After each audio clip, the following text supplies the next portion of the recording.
જાંબુઆ ગામમાં રાઠોડિયાવાસમાં રહેતી 19 વર્ષીય યુવતીએ અગમ્ય કારણોસર ગળે ફાંસો ખાઈ જીવન ટૂંકાવ્યું।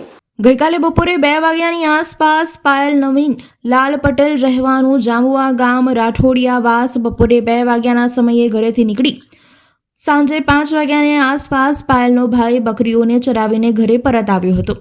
તે દરમિયાન ઘરની પાછળ આવેલ ખેતરમાં તેની બહેન પાયલ ખેતરમાં રહેલા લીમડાના ઝાડ ઉપર ફાંસો ખાધેલો હતો। તે તરત જ ત્યાં દોડી ગયો હતો અને ઝાડ ઉપર ચડીને પોતાની બહેનને નીચે ઉતારી હતી। બહેનને ખભા ઉપર ઉચકીને ઘરે લઈ આવ્યો હતો અને ત્યારબાદ પરિવાર અને ગ્રામજનો એકત્રિત થઈને 108 પર ફોન કરી એમ્બ્યુલન્સ બોલાવી હતી।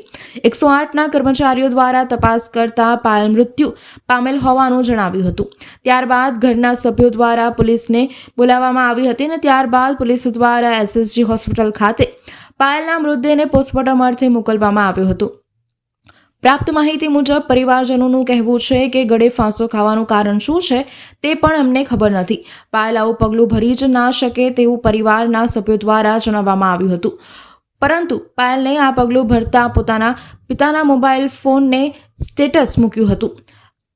તે કંઈક અલગ દિશામાં જઈ રહ્યું છે।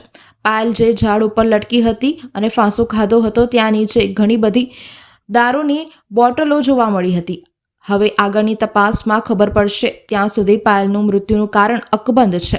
મકરપુરા પોલીસ સ્ટેશનના સ્ટાફ દ્વારા આગળની તપાસ હાથ ધરવામાં આવી છે।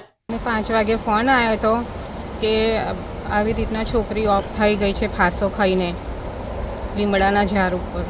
પછી અમે આવ્યા તો આ છોકરાએ ઉતારી અને દવાખાને લઈ ગયા। ના સાહેબ, એવું છોકરી એવું કરી જ ના શકે।